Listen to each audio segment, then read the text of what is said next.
आज मी तुमच्यासाठी नवीन गोडाचा पदार्थ दाखवत आहे। आता नवरात्रीचे उपवास पण सुरू होणार आहे, म्हणून तुमच्यासाठी पनीर पासून चमचम मिठाई दाखवणार आहे। व्हिडिओ स्किप न करता शेवटपर्यंत नक्की बघा। चला तर रेसिपीला सुरुवात करूया। नमस्कार, मी ज्योती, ज्योतिष किचन मध्ये सर्वांचं खूप खूप स्वागत आहे।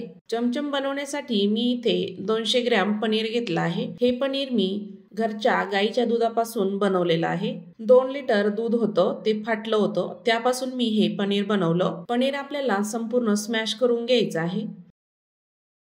हाताने असं स्मॅश करायचं, एकसारखं आपल्याला त्याला मळून मळून घ्यायचं आहे हाताने। तुम्ही जर विकतचं पनीर आणलं असाल तर ते किसून घ्यायचं आहे। हे माझं घरचं पनीर होतं, त्यामुळे छान मऊ होतं, ते हातानेही छान स्मॅश होत आहे।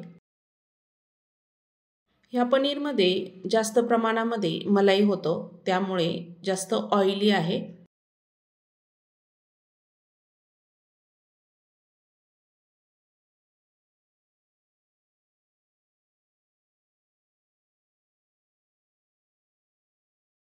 सर्व पनीर मी छान स्मॅश करून घेतलं। त्यामध्ये बेकिंग पावडर टाकायचं आहे अर्धा चमचा, आणि पनीरमध्ये छान असं मिक्स करून घ्यायचं आहे, एकजीव करून घ्यायचं आहे संपूर्ण। डेअरीतलं जर पनीर असेल ना, ते थोडं कोरडं असतं। पनीरला दाटसरपणा यावं म्हणून मी इथे 2 चमचे कॉर्नफ्लोअर वापरत आहे।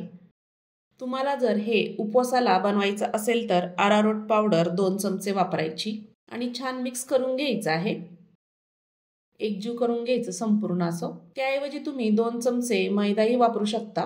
छान मिक्स झाला आहे। ह्या पद्धतीने असा गोळा तयार करायचा। मी छोटासा गोळा घेतला, हातावर असा छान असा मळून घ्यायचा, स्मॅश करून घ्यायचा आहे, आणि त्याला चमचमचा असा आकार द्यायचा, लांबट असा, ह्या पद्धतीने। आता बघू शकता हाताला अजिबात चिटकत नाहीये। छान असे चमचम आपण तयार करणार आहोत। दुसराही चमचम असाच तयार करून घेणार आहे। छोटासा गोळा घ्यायचा, हातावर असा थोडा लांबट करून घ्यायचा। ही मिठाई बंगाली आहे, जास्त प्रमाणामध्ये केल्या जाते। मिठाईच्या शॉपमध्ये आवर्जून मिळते। दुसराही चमचम छान तयार झाला आहे। सर्व मी असेच तयार करून घेणार आहे। गॅसवर आता कढाई ठेवली। 2 कप इतकं मी याच्यामध्ये पाणी टाकत आहे। आपल्याला याचा पाक तयार करायचा आहे। 2 कप इतकी साखर टाकायची, छान असं मिक्स करून घ्यायचं। गॅस आता आपल्याला फुलच ठेवायचा आहे। पाकाला छान उकळी आली आहे। सर्व मी इथे चमचम तयार करून घेतले। पाकाला दाटसरपणा आला आहे। आपण जे गुलाबजामुनला पाक बनवतो तसा पाक बनवायचा। 1 चमचम पाकामध्ये टाकून चेक करूया, झाकण ठेवायचं। 2 मिनिटांनी बघू शकता चमचम आपलं परफेक्ट पाकामध्ये फुललं आहे। याचा अर्थ चमचम आपले छान तयार झाले आहे। सर्व चमचम मी त्यामध्ये टाकून घेत आहे। झाकण ठेवायचं, 3 ते 4 मिनिट छान वाफू द्यायचं आहे। 3 ते 4 मिनिटांनी पुन्हा चेक करूया। बघू शकता चमचम आपले छान फुलून आले आहे। पाक आता घट्ट होत चालला आहे, त्यामध्ये 1 चमचा आपण पाणी टाकणार आहे। जर पाक घट्ट झाला त्यामध्ये थोडं थोडं पाणी टाकायचं, आणि चमचम आपल्याला छान पाकामध्ये शिजून घ्यायचे आहे, छान फुलेपर्यंत। आतपर्यंत पाक गेला पाहिजे। अजून 2 ते 3 मिनिटांनी पुन्हा चेक करूया।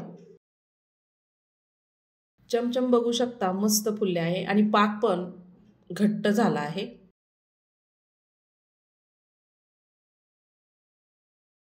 तुम्हाला 1 चमचम दाखवते, त्यामध्ये अजून थोडंसं पाणी टाकायचं। अजून 2 मिनिटं होऊ द्यायचं आहे। 2 मिनिटांनंतर पुन्हा चेक करूया।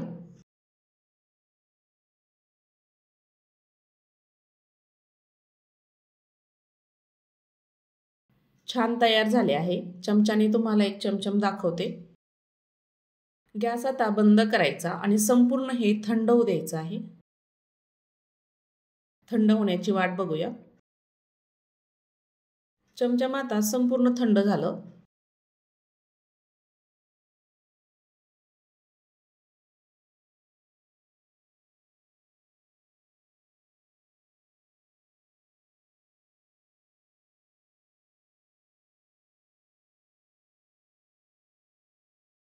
एक एक करून आपण चमचम जाळीवर काढून घेणार आहे। त्यातला पाक निथरतो। सर्व चमचम मी ह्या जाळीवर काढून घेत आहे आणि सेट होऊ द्यायचे आहे एखादा तासभर, मस्त कोरडे होतात। बघू शकता चमचम आपले मस्त कोरडे झाले आहे। त्यावर मी सजावटीसाठी थोडंसं खोबऱ्याचा किस टाकत आहे। तुम्ही हे चमचम कलर टाकूनही बनवू शकता। मी इथे व्हाईट कलरचेच बनवले आहे। तर आपण आज पनीरपासून बंगाली मिठाई चमचम बनवली आहे। ह्या पद्धतीने नक्की तयार करून बघा आणि हो, आपल्या चॅनलवर नवीन असाल तर नक्की सबस्क्राईब करा। अशाच नवीन नवीन रेसिपी तुमच्यापर्यंत पोहोचतील। हा व्हिडिओ कुठून बघत आहात नक्की कमेंट करून सांगा, मला खूप आवडेल। अशा छान छान रेसिपी बघण्यासाठी ज्योतिष किचनला नक्की सबस्क्राईब करा, बेल आयकॉनला क्लिक करा, म्हणजे नवीन रेसिपीचे नोटिफिकेशन सर्वात आधी तुम्हाला मिळेल। पुन्हा भेटूया अशा छानशा रेसिपीसोबत। संपूर्ण व्हिडिओ बघितल्याबद्दल सर्वांचे धन्यवाद।